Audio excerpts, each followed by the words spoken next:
Hi everyone, welcome to our YouTube channel keep it simple. आज के video में हम बात करेंगे बीईएमएल प्राइवेटाइजेशन की।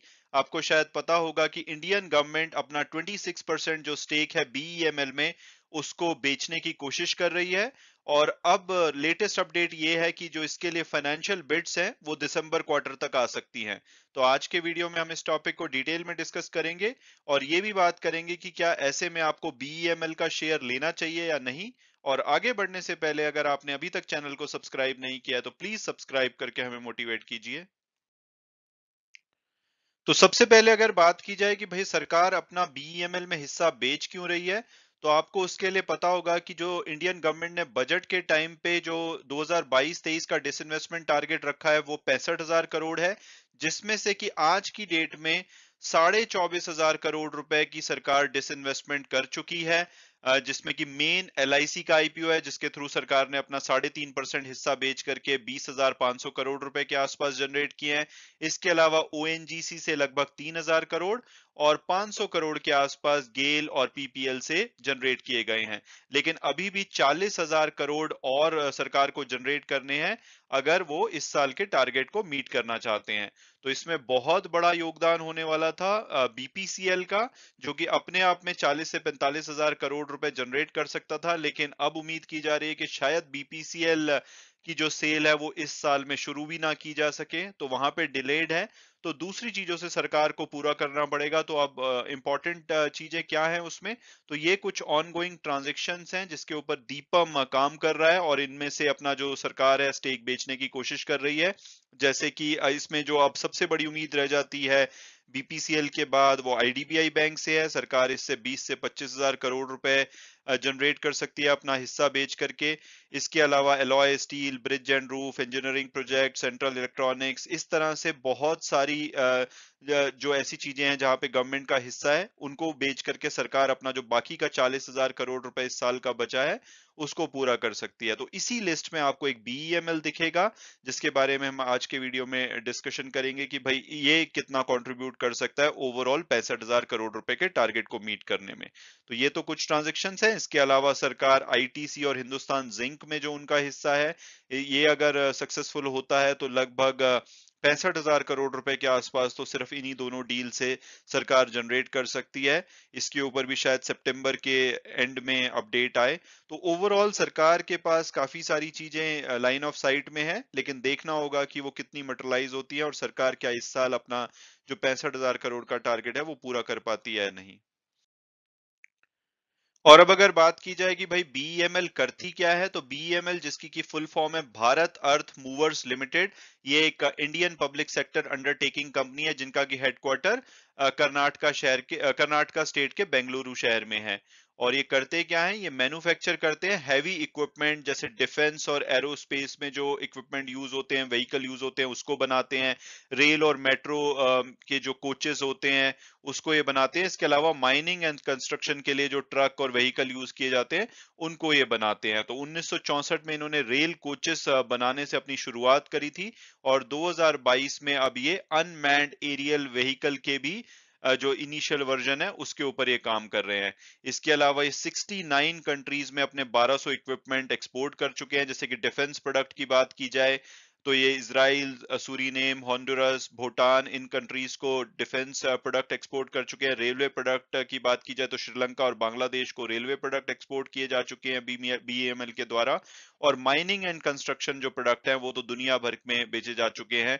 69 कंट्रीज हैं जहां पे इन्होंने एक्सपोर्ट किया है। 2019-20 में इनका 62 करोड़ का एक्सपोर्ट टर्नओवर था, जो कि 2020-21 में 463 करोड़ हो गया और 2021-22 में 565 करोड़। तो एक्सपोर्ट में इस कंपनी का भी बहुत बड़ा योगदान है। और अब अगर बात की जाए इसके डिसइन्वेस्टमेंट की, तो सोर्सेस के हिसाब से ऐसा पता लगा है कि गवर्नमेंट मोस्ट प्रोबेबली जो दिसंबर क्वार्टर होगा यानी कि अक्टूबर से दिसंबर के बीच में जो बीईएमएल में अपना हिस्सा बेचना चाहती हैं उसकी फाइनेंशियल बिड्स इनवाइट कर सकती हैं। इस महीने के शुरू में आपको शायद पता होगा कि यूनियन मिनिस्ट्री ऑफ जो कॉर्पोरेट अफेयर है उन्होंने जो लैंड और नॉन कोर असेट है बीईएमएल की, इसका डीमर्जर को अप्रूव कर दिया था। अब इसकी जो लैंड और नॉन कोर असेट्स हैं वो बीईएमएल लैंड असेट्स लिमिटेड में ट्रांसफर हो जाएंगी। और अगर आपके पास बीईएमएल के शेयर्स हैं तो आपको बीईएमएल लैंड असेट्स के भी शेयर मिल जाएंगे आने वाले टाइम में। और ये उम्मीद की जा रही है कि जो प्रोसेस है डीमर्जर की, ये एंड ऑफ सितंबर या अर्ली अक्टूबर तक कंप्लीट हो जाएगी। और जब ये प्रोसेस कंप्लीट हो जाएगी उसके बाद फाइनेंशियल बिड्स उम्मीद की जा रही है कि अक्टूबर से दिसंबर के बीच में इनवाइट की जाएंगी। और इससे पहले जनवरी 2022 में गवर्नमेंट ने प्रिलिमिनरी बिड्स मंगाई थी जिसमें कि 26% जो बीईएमएल का हिस्सा है सरकार बेचना चाहती थी मैनेजमेंट कंट्रोल के साथ। अगर आज की डेट में देखेंगे यानी कि जो जून 2022 का डेटा है उसके हिसाब से गवर्नमेंट ऑफ इंडिया के पास 54.03% हिस्सेदारी है। उसके अलावा आपको mutual fund, resident individual, foreign portfolio, bodies corporate वगैरह के पास हिस्सेदारी मिलेगी। तो इस 54% की जो हिस्सेदारी है इसमें से 26% सरकार अपना डिसइन्वेस्ट करने के प्लान में है।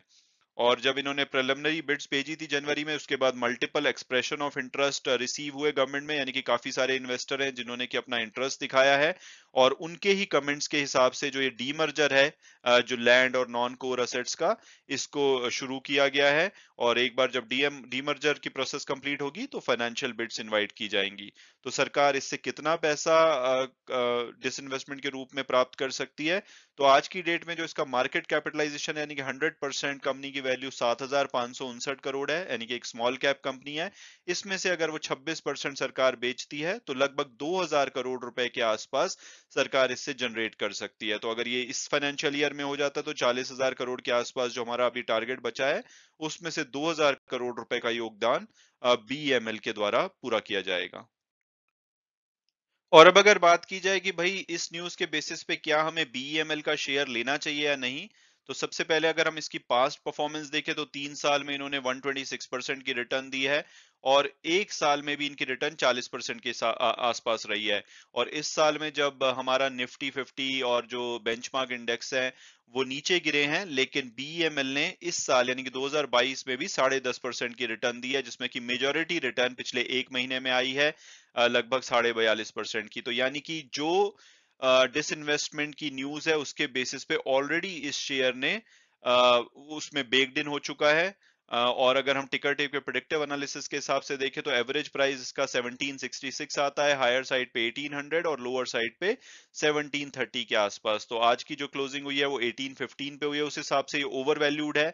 यानी कि लोगों ने जो इसके डिसइन्वेस्टमेंट का फायदा हो सकता है इस कंपनी को, उसको ऑलरेडी बेक्ड इन कर चुके हैं। तो इस टाइम पे मेरी ओपिनियन के हिसाब से आप के लिए ओवर वैल्यूड है। अगर इसमें करेक्शन आती है तो आप देख सकते हैं, लेकिन अगर आपके पास ये शेयर ऑलरेडी है तो आपको डेफिनेटली रखना चाहिए। बट नई एंट्री के लिए मुझे लगता है ऑलरेडी बेक्ड इन है। और अगर इसका जो डिसइन्वेस्टमेंट है जैसे बीपीसीएल का डिले हुआ है, अगर ऐसा हुआ तो इसके शेयर में काफी गिरावट भी आ सकती है। अगर फंडामेंटल देखे जाएं, अगेन ये स्मॉल कैप कंपनी है, पी और पीबी रेशो काफी ज्यादा हो चुकी है, बिल्कुल भी अट्रैक्टिव वैल्यूएशन नहीं है, रिटर्न ऑन इक्विटी कम है, प्रॉफिट सिर्फ 128 करोड़ का है, हालांकि एक छोटी कंपनी है, डेट टू इक्विटी 0.35 है। तो ओवरऑल जो भी इसमें मोमेंटम बना है वो डिसइन्वेस्टमेंट को लेके है, लेकिन वो ऑलरेडी इसके प्राइस में आ चुका है।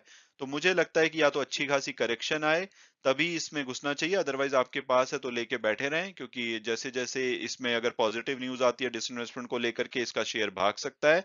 और अगर कोई बैड न्यूज आती है कि भाई डिसइन्वेस्टमेंट नहीं हुई तो इसका शेयर काफी नीचे भी आ सकता है। तो एज ए न्यू इन्वेस्टर मुझे नहीं लगता कि आपको इसमें घुसना चाहिए।